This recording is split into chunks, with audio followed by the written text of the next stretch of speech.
ఒక దారి, అంటే ఉలిపికట్ట స్థానంలో వైసీపీ అని అర్థం చేసుకోగలరు. అంటే ఇది జనం అంటున్న మాట, ఇది ఏ ఒక్కళ్ళ అభిప్రాయం కాదు. ప్రపంచం అంతా ఒకటి మాట్లాడుకుంటే వైసీపీ ఒకటి మాట్లాడుతుంది. ఎందుకు ఇలా జరుగుతుంది?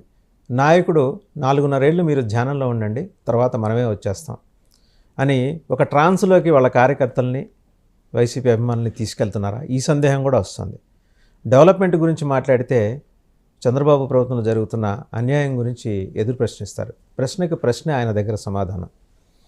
జనం తిరగబడతారని చెప్పి జనాల్ని రెచ్చగొట్టే ప్రయత్నం చేస్తున్నారు. ఇది కూడా సోషల్ మీడియా అబ్జర్వేషన్. ఇవే కాదు, ఇంకా చాలా అంశాలు మనతో చర్చించడానికి, సమగ్రంగా విశ్లేషించడానికి ఉన్నారు వైసీపీ అధికార ప్రతినిధి శేఖర్ రెడ్డి గారు. నమస్తే శేఖర్ రెడ్డి. నమస్తే వాసుదేవన్ గారు, మీకు అలాగే 99 టీవీ వీక్షకులందరికీ కూడా నమస్తే అండి. సో మీ దారి ఉలిపికట్ట తరహాయేనా? మా దారి ప్రజల దారి సార్, మా దారి పేదవాడి దారి సార్. మా దారి ఏదైతే మధ్యతరగతి వాళ్ళు, అలాగే మా దారి ఏదైతే పేదలకి సంక్షేమం అందించడం, రాష్ట్రాన్ని అభివృద్ధి దిశలో తీసుకెళ్లడమే మా దారి. మధ్యతరగతి మీ దగ్గర ఎక్కడుంది? మీరు ఇగ్నోర్ చేశారుగా. నా ఎస్సీ, నా ఎస్టీ, నా బీసీ, నా మైనారిటీ అనుకున్నారు కదా. అవును, ఎస్సీ మధ్యతరగతి మీరు వద్దనుకున్నారు కదా. ఎస్సీలో మధ్యతరగతులు లేరా? ఎస్టీల్లో మధ్యతరగతులు లేరా? బీసీల్లో మధ్యతరగతులు లేరా? మైనార్టీల్లో మధ్యతరగతులు లేరా? అన్ని వర్గాల్లోనూ మధ్యతరగతులు ఉన్నారు. అన్ని వర్గాల్లోనూ ఏదైతే పేదవాళ్ళు ఉన్నారు, అన్ని వర్గాల్లోనూ ధనికులు ఉన్నారు సార్. అది గమనించాలి మీరు. మేము ఏ వర్గాన్ని వద్దనుకోలేదు, అన్ని వర్గాలు మాకు కావాలి. కాకపోతే మేమేమనుకున్నామంటే సమన్యాయ పాలన, పేదవాడిని కూడా ధనవంతుడిగా మార్చాలి. చంద్రబాబు నాయుడు గారు చెప్తా ఉంటారు poor to rich. Chandrababu Naidu గారు బాగా చెప్తా ఉంటారు, జిఎస్డిపి పెంచాలి, గ్రోత్ రేట్ పెంచాలి, పర్ క్యాపిటల్ ఇన్కమ్ పెంచాలి, అదేవిధంగా ఏదైతే ప్రజలను అందరినీ కూడా పేదరికం నుంచి బయటికి తీసుకురావాలి. ఆయన చెప్పే మాటలకి చేసే పనులకి ఎంత పొంతన ఉండడానికి ఒక చిన్న ఉదాహరణ అండి. 2014లో చంద్రబాబు నాయుడు గారు ఎక్కడానికి 11% ఉన్నటువంటి పేదరికం 2019లో చంద్రబాబు నాయుడు గారు దిగిపోయేటానికి అది 12% ఎగబాకింది. అంటే ఆయన హయాంలో పూర్ టు రిచ్ అనేది ఇప్పుడుది కాదండి, 2014 మేనిఫెస్టోలో కూడా ఉందండి పూర్ టు రిచ్ అనేది. సో ఆయన పూర్ టు రిచ్ అని చెప్పడం వల్ల 1% పేదలు పెరిగారు. కానీ మేము ఎక్కడ పూర్ టు రిచ్ అని చెప్పలేం. చంద్రబాబు నాయుడు గారిలాగా బాగా వాళ్ళు ఒప్పుకోలేదు, చంద్రబాబు నాయుడు గారిలాగా మేము డబ్బా కొట్టుకోలేదు, చంద్రబాబు నాయుడు లాగా సెల్ఫ్ ప్రమోషన్ కూడా చేసుకోలేదు. కానీ 12% నుంచి చేయలేకపోయారు, కానీ ధనవంతుల్ని కిందకి తీసుకొచ్చేసరిగా 12% నుంచి ఎక్కడికి వచ్చారు తెలుసా పేదలు? 4.5% పేదలు వచ్చారు. 40 మీరు అది చెప్పడానికి మీ దగ్గర ఉన్న ఎవిడెన్స్ ఏంటి? 100% నీతి ఆయోగ్ ఇండెక్స్ చూసుకోండి. నీతి ఆయోగ్ ఇండెక్స్ అనేది వైఎస్ఆర్ కాంగ్రెస్ పార్టీ ఇచ్చేది కాదు. నీతి ఆయోగ్ ఇండెక్స్ అనేది ఏదైతే ఈరోజు చంద్రబాబు నాయుడు గారు, పవన్ కళ్యాణ్ గారు వీళ్ళు చెలిమిలో ఉండి ఎన్డీఏ కూటమి గవర్నమెంట్ ఉంది చూసారా, ఆ గవర్నమెంట్కి సంబంధించినటువంటి కేంద్ర ప్రభుత్వం ఇచ్చినటువంటి డేటా. మీకు విషయం తెలుసా? అదే నీతి ఆయోగ్ ఇండెక్స్ ఏం చెప్పిందంటే, ఈ అప్పుల విషయంలో 14వ స్థానంలో మీరున్నప్పుడు 14, ఇప్పుడు 18కి వచ్చేసింది. అంటే ఆ 14 దాకా 4 నుంచి 14 దాకా తీసుకెళ్ళిన ఖ్యాతి మీదైతే 14 నుంచి 18 దాకా తీసుకొచ్చిన ఖ్యాతి నెంబర్ నేను చెప్తున్నా రాష్ట్రాల్లో ఈ కూటమి ప్రభుత్వం. ఒకసారి ఆలోచన నేను చెప్తానండి, ప్రజలు కూడా ఆలోచన చేసుకోవాలి. చంద్రబాబు నాయుడు గారి వక్రీకరణ ఎలా ఉంటుంది? చంద్రబాబు నాయుడు గారు ఏదైతే రాష్ట్ర ప్రజలకు ఇచ్చిన హామీలను ఎగ్గొట్టడం కోసం ఆయన చూపించే వక్రీకరణ ఎలా ఉంటుందని ఒక చిన్న 2-3 ఉదాహరణలు మధ్యలో డిస్టర్బ్ చేయకండి దయచేసి, ప్రజలకు కూడా తెలియాలి. ఎందుకంటే చంద్రబాబు నాయుడు గారు ఫస్ట్ మాట్లాడిన మాట ఏంటంటే, ఆంధ్ర రాష్ట్రం అప్పులమయమైపోయింది. ఇది ప్రతిపక్షంలో ఉన్నప్పుడు. ఆంధ్ర రాష్ట్రం మరో శ్రీలంకలా మారిపోతుంది, 14 లక్షల కోట్ల అప్పు అని చెప్పి చంద్రబాబు నాయుడు గారు మాట్లాడారు, పురంధేశ్వరి గారు మాట్లాడారు, at the same time Pawan Kalyan గారు మాట్లాడారు, వాళ్ళ అధికార ప్రతినిధులు మాట్లాడారు, వాళ్ళకి సంబంధించిన టీవీ ఛానల్స్ ఏవైతే ఉన్నాయో వాళ్ళన్నింటిలో కూడా చర్చలు చేశారు, వాళ్ళ పత్రికల్లో పెద్ద బ్యానర్ ఐటమ్స్ వేశారు. అప్పుల సామ్రాట్ జగన్మోహన్ రెడ్డి గారని, రుణ కంఠుడు జగన్మోహన్ రెడ్డి గారని రాశారు. సార్ తీరా వాళ్ళు చేసింది ఎంత, తీసుకొచ్చింది ఎంత? సార్ ఎక్కడైనా సరే నేను మాట్లాడినా, మీరు మాట్లాడినా, లేకపోతే ఇంకో అతను మాట్లాడినా, చంద్రబాబు నాయుడు గారు మాట్లాడినా, అది కాదు శాంక్సిటీ. పేపర్ బడ్జెట్లో నువ్వేం పొందుపరుస్తావో, వాల్యూమ్ 5 and 6లో ఏం పొందుపరుస్తావో అది మాత్రమే మ్యాటర్. దాంట్లో ఎంత చూపించారు? సో బడ్జెట్ రుణం, గ్యారంటీడ్ డెప్ట్, నాన్ గ్యారంటీడ్ డెప్ట్ అన్నీ కలుపు కూడా 7,20,000 కోట్లు. దానికన్నా ముందు చంద్రబాబు నాయుడు గారు దిగిపోయడానికి రాష్ట్ర అప్పు ఎంత? 4 లక్షల కోట్లు. మీ అంతా ఒక 100 కోట్లు మిగిల్చి వెళ్ళినట్టున్నారుగా అప్పట్లో. మాకు 100 కోట్లు ఇచ్చేసి వెళ్ళటమే కాకుండా ఈనాడు పేపర్ రాసింది మీరు చూసారో లేదో, బాగా జీతాలకు కూడా పుట్టని పరిస్థితి. ఇక యనమల రామకృష్ణ గారు ప్రపంచ ఆర్థికవేత్త ఉన్నారన్నమాట తెలుగుదేశం పార్టీకి. ఆ ప్రపంచ ఆర్థికవేత్త గారు మాట్లాడిన మాట ఏంటంటే, అందిన కాడికి అప్పులు తీసుకొచ్చేసాం, దొరికిన కాడల్లా మేమే తీసుకొచ్చాం, జగన్ ప్రభుత్వానికి అప్పులు దొరికే పరిస్థితి కూడా లేదు అని చెప్పారు.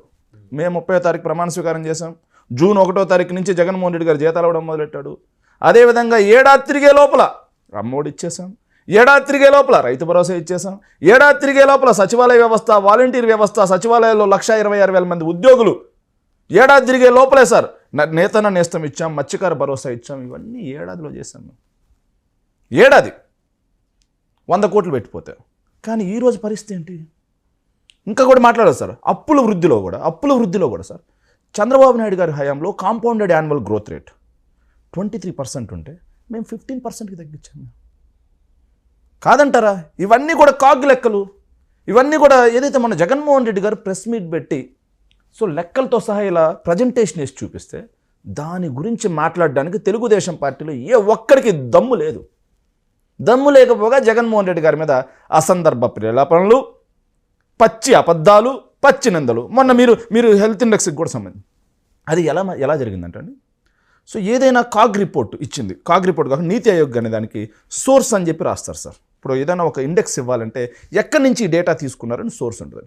కాగ్లో ఏమని సోర్స్ ఇచ్చిందంటే 2023 కాగ్ రిపోర్ట్ సోర్స్ అని చెప్పి నీతి ఆయోగ్ వాళ్ళు ఇచ్చారండి. 2023 కాగ్ రిపోర్ట్ సోర్స్ అనేది కాగ్ అనేది ఎప్పుడు చేస్తారు? 21-22 ఆర్థిక సంవత్సరానికి సంబంధించి 23లో కాగ్ ఆడిట్ ఒక ఏడాది తర్వాత. సో 21-22లో రాష్ట్ర ప్రభుత్వంలో కోవిడ్ ఉందా లేదా, దేశవ్యాప్తంగా కోవిడ్ ఉందా లేదా, కోవిడ్ సమయంలో జరిగినటువంటి దాన్ని చూపించి రాష్ట్రం దివాలా తీసింది అంటున్నాడు.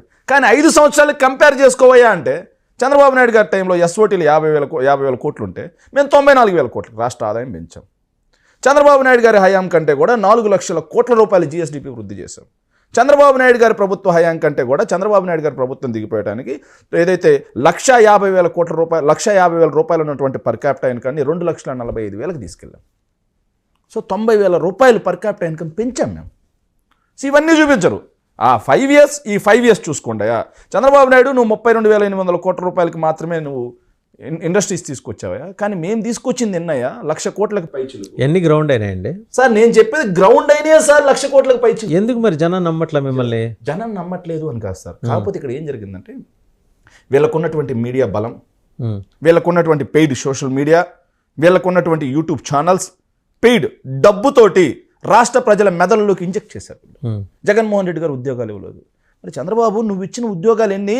34,700 ఉద్యోగాలు ఇచ్చా 5 సంవత్సరాల నుండి గవర్నమెంట్ ఉద్యోగాలు. ఆ డబ్బు మీ దగ్గర కూడా ఉంది కదా? ఎస్ వాళ్ళు అన్నట్టు ఇప్పుడు మన చింతామోహనే ఉన్నారు కేంద్ర మాజీ మంత్రి. ట్రంప్ కన్నా 4 సంపాదన పరుడు జగన్మోహన్ రెడ్డి అన్నారు. ఆ డబ్బు మీ దగ్గర కూడా ఉంది కదా? చింతామోహన్ మాటలను కూడా మీరు సాంక్టిగా తీసుకుంటున్నారా సార్? చింతామోహన్ మొన్న ఇంకో మాట కూడా అన్నాడు సార్, తెలుసా మీకు? తిరుపతిలో తొక్కిసలాట జరిగినప్పుడు ఏమన్నారు విన్నారా? అలాంటి చింతామోహన్ గురించి కళ్ళు తిరిగి పడిపోయారంట సార్.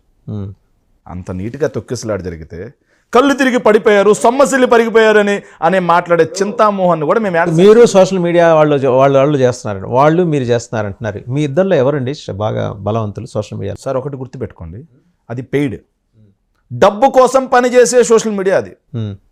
వాళ్ళు అంటున్నట్టుగా ఇక్కడ పెయిడ్ కాదు. ఇక్కడ కేవలం జగన్మోహన్ రెడ్డి గారి ఎమోషన్ కోసం పనిచేసే. ఇప్పుడు లైలా సినిమా బాయ్కాట్ చేయాలని 1,25,000 ట్వీట్లు చేసిన వాళ్ళందరూ పెయిడా నాన్ పెయిడా? ఇక్కడ పెయిడ్ అని ఎవరినన్నా నిరూపించండి చాలు. వైఎస్ఆర్ కాంగ్రెస్ పార్టీలో నీకు ఓపెన్గా మీకు ఒక ఛాలెంజ్ విసురుతున్నాను సార్. వైఎస్ఆర్ కాంగ్రెస్ పార్టీలో మీరు 25,000 అన్నారు, 1,00,000కి పైగా ట్వీట్లు పడ్డాయి. 1,25,000 పైగా ట్వీట్లు పడ్డాయి. వైఎస్ఆర్ కాంగ్రెస్ పార్టీ బాగా హెరాస్ చేశారట కదా ఆయన్ని, అంటే వైఎస్ఆర్సీపీ వాళ్ళు. ఆయన హాస్పిటలైజ్ అయ్యి పొద్దున్నే వచ్చి ₹1 కోటి దావా వేస్తాను, పరువు నష్టం దావా వేస్తాను అంటున్నాడు ఆయన. సార్ పరువు నష్టం దావా పరువు ఉన్నోళ్ళు సార్ వేయాల్సింది.